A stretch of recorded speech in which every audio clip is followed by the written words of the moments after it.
Shall we start? Yeah?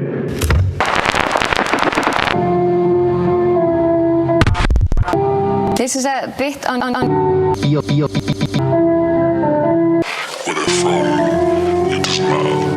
Hello, my name is.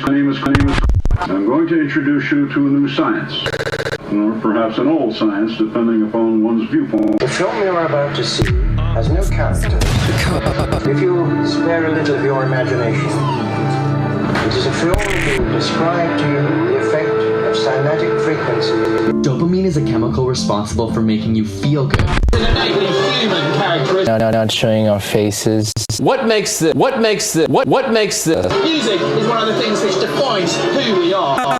Each culture has its own particular style. These guys make it seem so effortless. Go listen to all my music.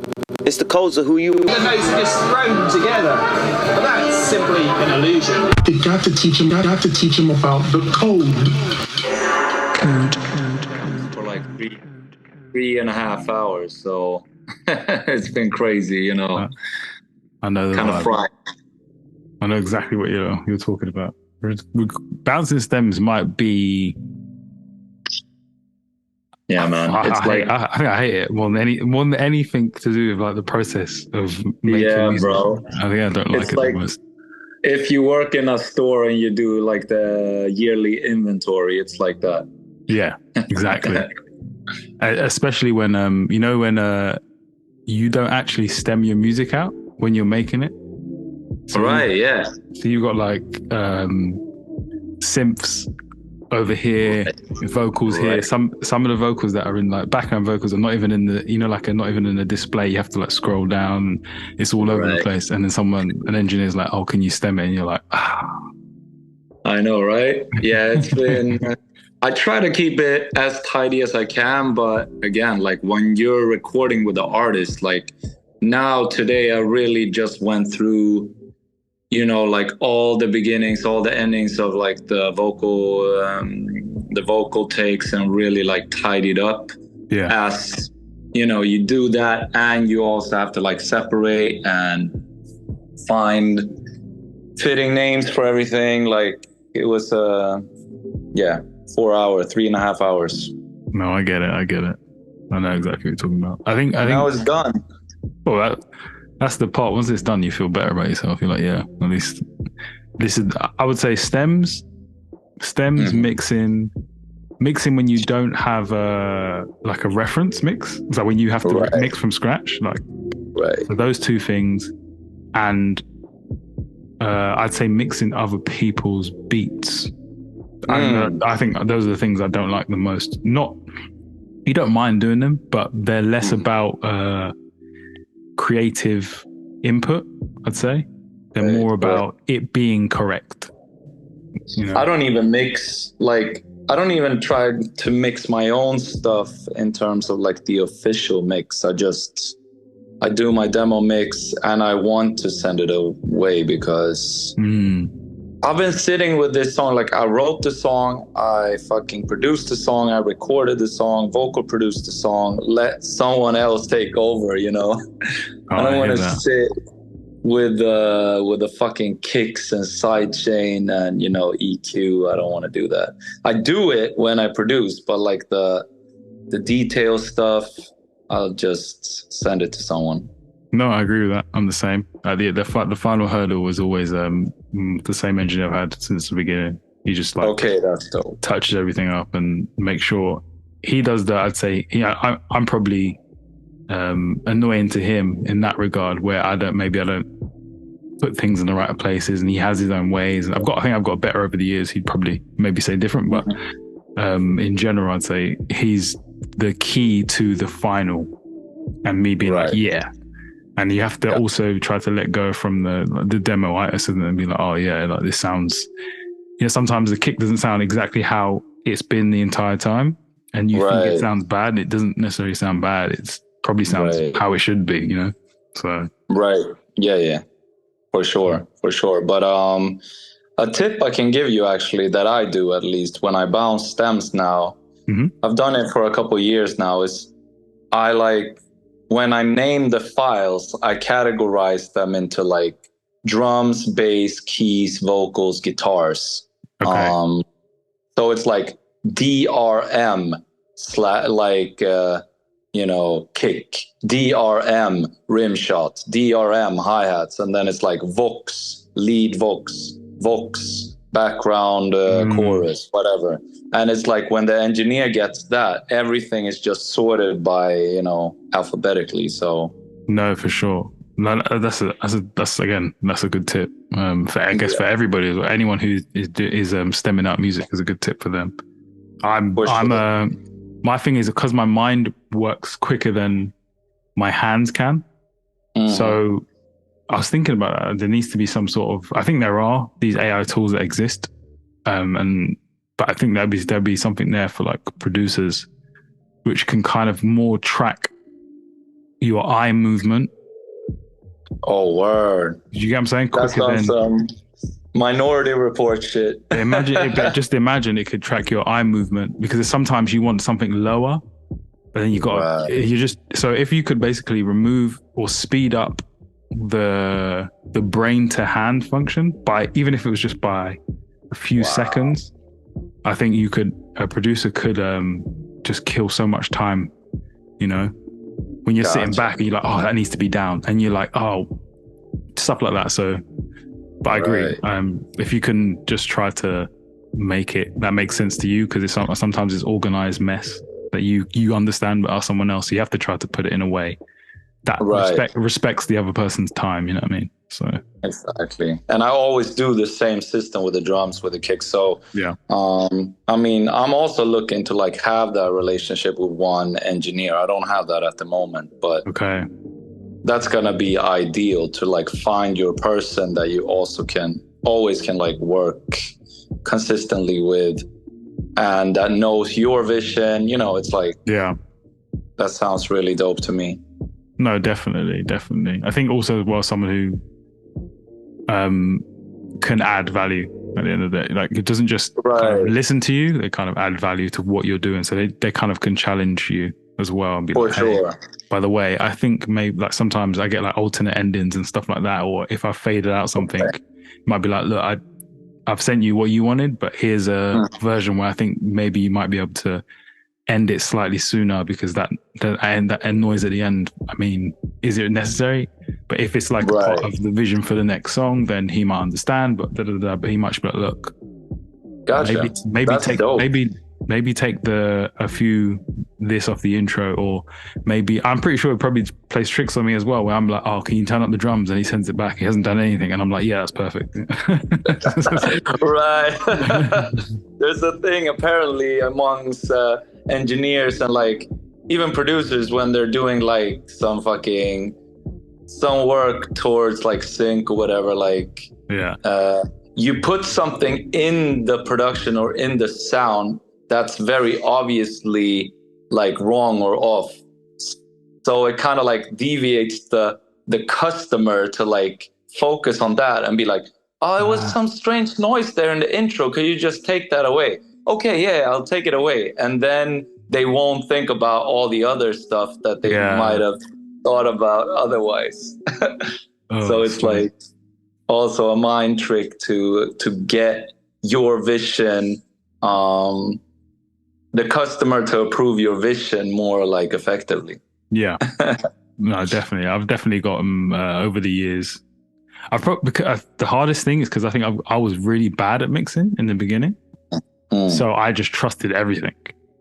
As I got better at mixing from my perspective, I think I became less trustful, because so it's like a good thing and a bad thing. I actually trusted myself more. If that makes sense. Right. That's the goal, bro. So, but did you watch like the Pensado's place? No.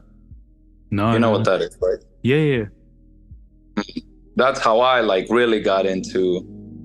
I'm not passionate per se about mixing. I just think, I love a great mix, but I'm not like passionate about making that happen per se. I want to write songs, make beats. Okay. I love vocal producing. I like just composing and writing good songs, but like mixing per se is just like one of those things where I had to learn it because that's a part of creating music. But and how I learned it was a lot of like stuff from Dave Pensato on YouTube.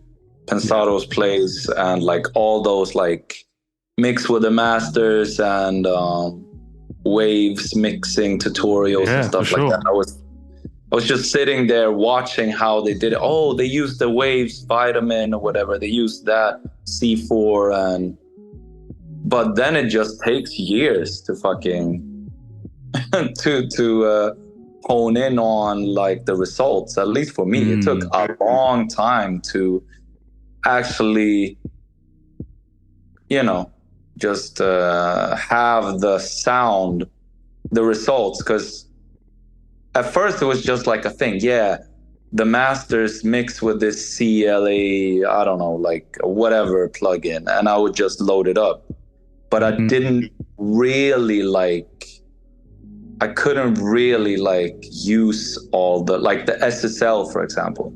I saw everyone use the SSL, but I never got the SSL to sound good in the beginning. But now I'm really it took years, but now I'm really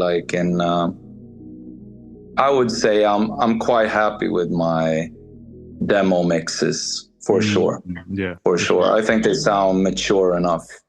Yeah, that's a good word. Like, I think it is about maturing as well, and just over time.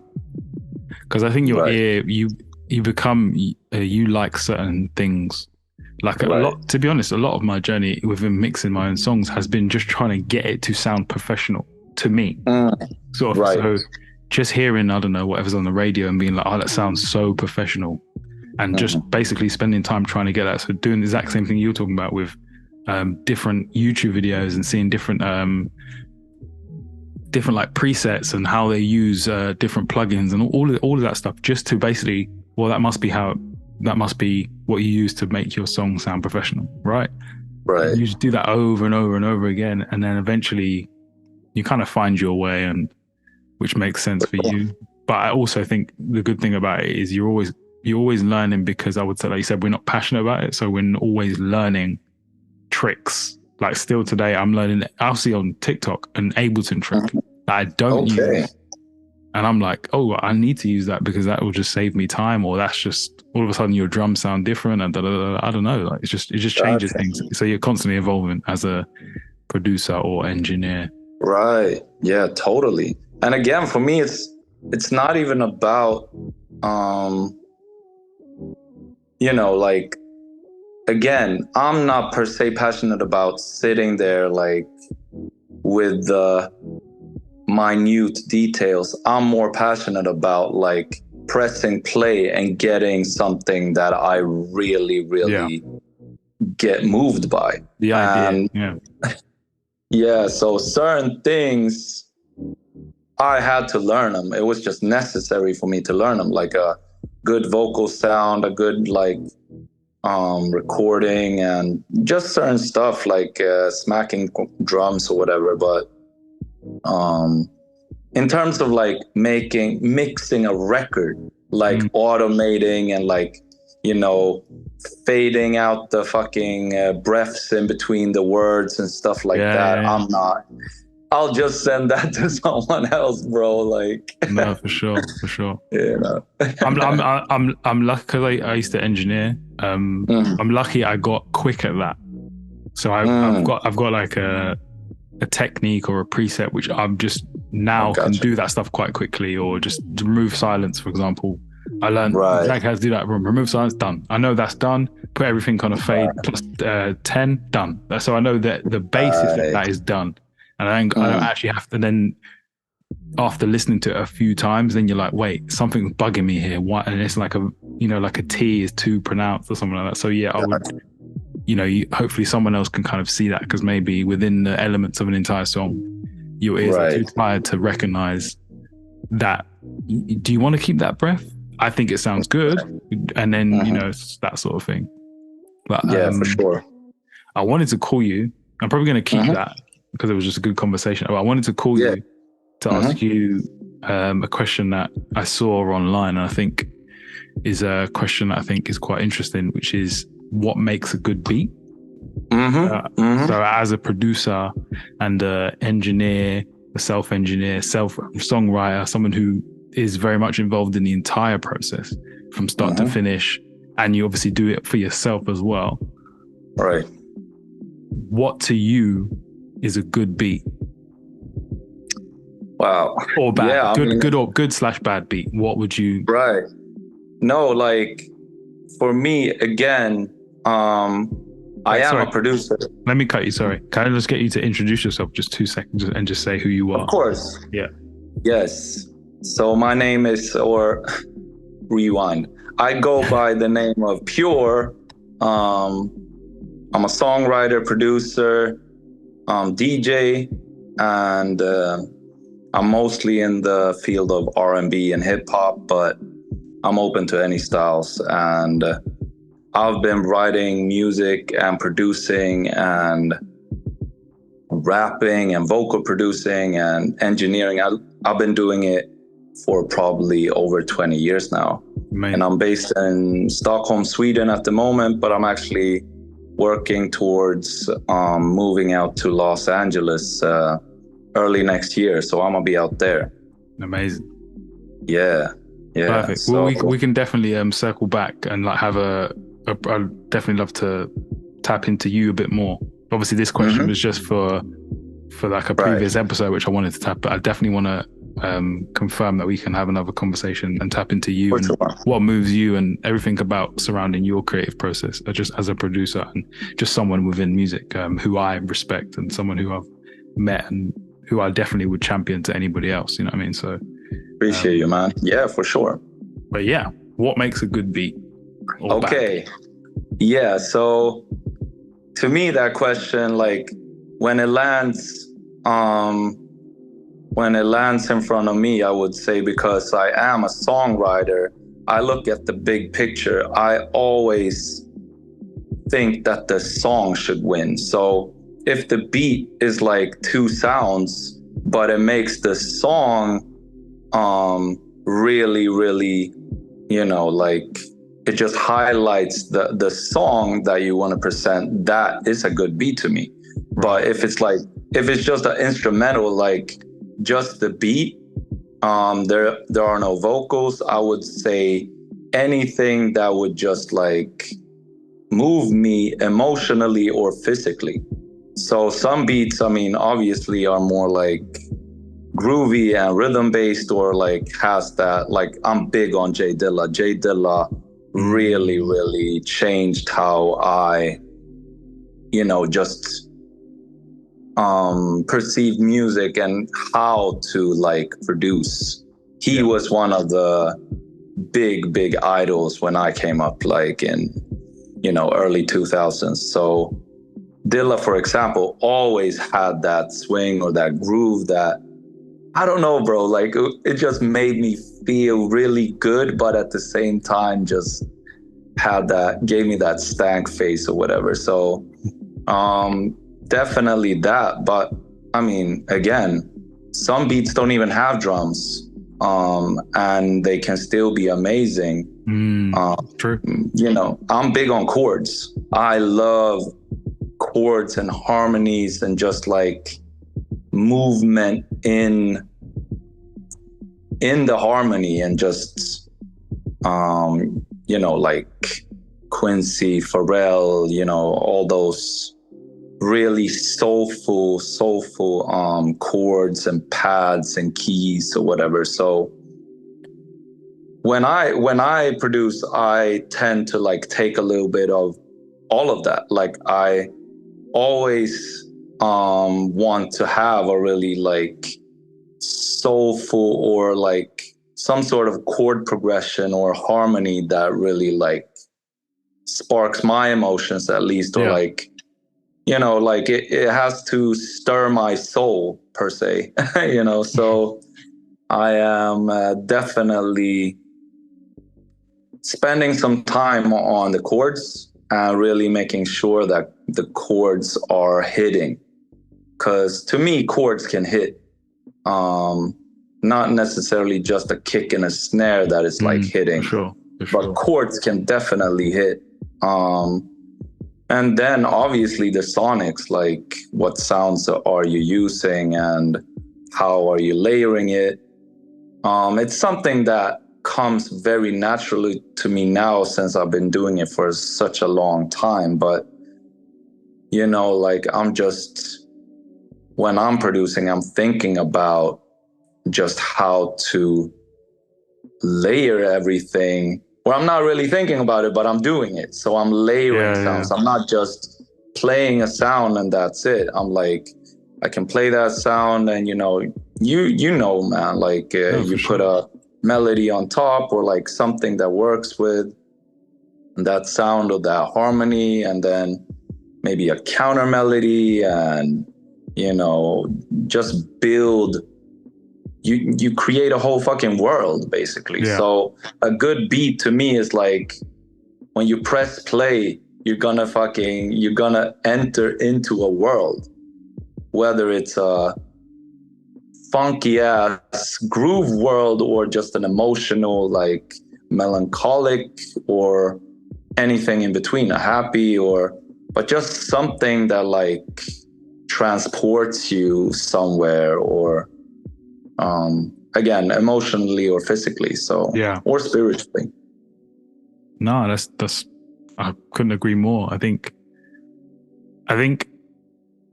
elements are different to everybody in what makes a good beat, which is why I think it's such a good question, because again, you're not the first person I've heard say about sonics and what you actually pick, how you layer things. Like, I think that is important. But again, I think what is very key to what you said is the actual song is what is more important in an entire, if someone's picking a beat, because some people, as wanted to say, some people pick beats that you wouldn't expect them to pick because they see a vision for it. So to them, it's a good beat, but to everyone else, like, it's like, I don't really get it. So I don't know if you've probably been in A&R meetings or something like that, and you playing, they're asking for beats and you're playing beats one after the other, and everyone else is in the room looking at you crazy. I don't get it. But then the artist perhaps is like, yeah, play that one again, and they just have a vision and they start writing stuff. And at the end of the session, everyone's like, yeah, I really like it. And you just look at it really like, you guys are, what are you guys talking about? But like you said, it's important. I bet that's happened to you since you brought it up with such detail. Which is yeah, for 100% that's happened to me. Yeah, well, I don't always have beats for people. Like, I don't always have these, you know, kind of 16-bar loops which constitute someone to say it's a good or bad beat. I kind of stopped doing that more or less when I'd say about year 2 or 3 for me, kind of doing my own music. I stopped kind of just making beats for beat's sake, and I always try to make something. So if I do have a beat, it's very raw, and I can see how someone would look at it and say, I don't see it, because the idea isn't finished yet, if that makes any sense. So if I'm going to play that idea, it's like, where, like, you know, where's this going? But if I play you one of my songs as a way to showcase a beat, it might make more sense, because that's like the finished idea. That's exactly where I wanted to take it. So man, I understand from both sides where you hear beats and you're like, I think people kind of underestimate. You actually have to maybe see a vision, or the artist needs to see a vision for the beat, for it to be a good beat. Otherwise, everything else kind of is a bad beat to the artist, or not. Every other beat doesn't have a purpose for the artist, and that's why you get beats that maybe didn't go to Jay-Z. You know, that famous video that everyone knows. Didn't go to Jay-Z, goes to this person, or didn't go to that person. I know there's elements where, you know, there's if Timbaland's the hottest producer, then some people just take anything from him. So that is an element. But I think generally a respected artist would see a vision in something else that someone else maybe didn't. And then that's how I know there's so many stories of beats that when this person, they didn't like it, or they did a demo and it didn't work and it ends up going to this person, or, you know, all those pieces don't quite come together. So I agree with that. And I think your interpretation of it is important, you know, and good. Thanks, man. Yeah, I mean, I totally agree with what you said. And I would even say that lately, like the past years in my journey, I'm rarely inspired to just sit down and make, as you said, like a beat for the beat's sake. Yeah. I'd rather like just hop in the studio directly with the artist and create something when the artist is in the room, because then again, like you can like watch how the artist moves to certain chords or to certain sounds. And to me, I was just bouncing stems for a single that I've produced for an artist that's coming out like in a few months. And I realized when I bounced the stems that, bro, like there are like 9 sounds maybe in that beat. It's not a lot. It's a lot of vocal sounds, but like a lot of vocal stacks. But for the instrumental, it's very few sounds. It's like 4 drum channels, a guitar, a synth, and like 1 more sound and a bass. So it just goes to show that, but the song is fire. Yeah. And like the song gets highlighted by just those sounds are enough for that song to become big or really get presented in an effective way and an emotional way. So yeah, I think, I can't even remember, I think we did that session where I kind of like made the track, at least like a draft, while she was in the studio, we were like recording. Then I kind of like produced around what she was doing vocally, because that's how I know what decisions to make. Yeah. And that in the end makes a good beat for that song in particular. I could use those chords and those sounds for 1,000 beats. But just for this song, I had to do it in this certain way. You know what I mean? So to me, like the song always have to win, and that's it, like period. Yeah. So I'm not like, I don't have an ego as a producer that I have to like cram in a bunch of stuff there. As long as it feels good, you know what I mean? So just be efficient, just trust. Like I think Pharrell said something really inspiring in an interview where he said something in the lane of listen to the music that you really love and notice how it feels in your body when you're listening to it, and try to create something that gets your body to like feel the same. Not like, you know, not the sounds per se or like the audible thing, more like the physical, like the in the body, you know what I mean? Which I really thought that was really cool. No, I second that for sure. Like it's yeah, you're 100% right. It's more about what it makes you feel rather than actually the specific elements in the moment, you know what I mean? So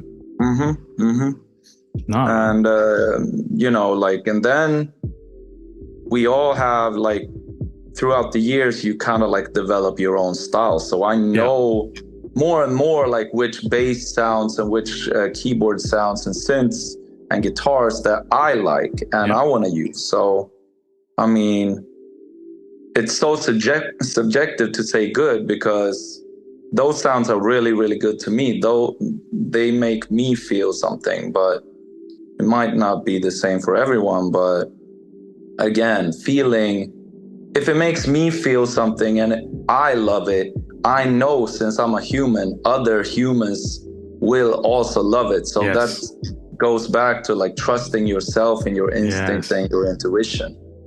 So I can really like say that I have matured enough as a musician now where I can like have something and I feel it, and just because I feel it, I will leave it at that, because I know that other people will feel it too. Before I was more overthinking and thinking about like, what would other people feel bro, or like think of this, but now I don't give a fuck. No, bro, I had the same, what you just said there is like so key to like the transition from producing for other people to doing stuff for yourself. You kind of go through, people kind of hear what you do for yourself and they're like, I want that, but then you work with them and you try to do what they want, and it doesn't ever come out exactly how it was supposed to, that because you're trying to maybe appease too much. You know, there's a balance. You appease a bit, but not too much. But yes, I've definitely been through that. And I think everyone has to kind of find their, like you said, find their feet. They find their sound, and then more importantly, the feeling that it gives you. And I think what you said about it, if you like it, there's going to be someone else who connects with it as well. I think more artists need to understand that more than what it's supposed to sound like, or what is current or whatever. You know, fuck that shit. Yeah, just do what comes to you naturally, especially from the artistic side. The business side, yeah, there's things that come into play, but I guess we're not really talking about that. We're talking about just the good and bad from the base of the. I think you can sell anything, man. Yeah, agreed. Again, like when I listen to your music, it's not something that is per se like the trendy shit right now or whatever, but I hear it and it's art, bro. Like it's something. Thank you. That, yeah, man, it's your gift. I could never do what you do. And because of that, I mean, also I happen to like it. Not everyone will like everyone's music, but sure. I like your music. And I think it's like, it's even doper because it's unique. And it's like, shit, the code, he is on this tip. I would definitely, stay tapped in and follow and even, spend money on artists like that. And I mean, again, I have my acquired taste, but it's 8 billion people in the world. So I don't think creators should be afraid to be niche or to stay true to themselves, because we can find, if you have 1,000 people that really are diehard fans, that can take you a long way. Like, have 100%. A foundation for you. 100%, 100 million%. You're 100% right. I couldn't have said it better, bro. Well, I appreciate you for just joining me for 20-30 minutes, just answering that kind of question. I definitely want, like I said earlier, I definitely want to actually have a longer conversation, just about music and everything. And usually you send me some songs that you want people to listen to. Okay. Wow. And for this, if you just say where to find you, so anyone who hears this can find you and tap in with you. And I definitely want to come to Sweden soon. I know we were working on that idea. So what I thought might be the best thing is for me to just come to Sweden, and we can just figure that out. So you gotta come before like early next year though, because I'm gonna be out. For sure. All right. Well, I might come and see you in LA. So it doesn't matter either way. We'll definitely make the connection happen. But I want to make that happen specifically for that song, because I have a vision for it and I'd love to complete it. But tell everybody where you're from. Okay, so you can find me on Instagram. Instagram /pure__period_. It's a lot of pures out there. And you can find me on SoundCloud, also Pure. Bro, I can't even remember now, honestly, like how many underscores I have on that. But you also have to tap in with my event, RM Brunch, which I run on Soho House, which I had the honor of having Kaleem Taylor and The Code on the premiere. That's Instagram /RM Brunch in one word. So check that out too. For sure. I'll put all the tags in the description for everybody to get you. Thank you very much for just giving me your time, Thanks, bro. man. I appreciate you. Yeah, same. Anytime. And yeah, we talk soon, and we gotta finish this idea that we started for sure. Definitely, 100%. My God. All right, man. All right, take care. Appreciate you. You too. Peace. Code.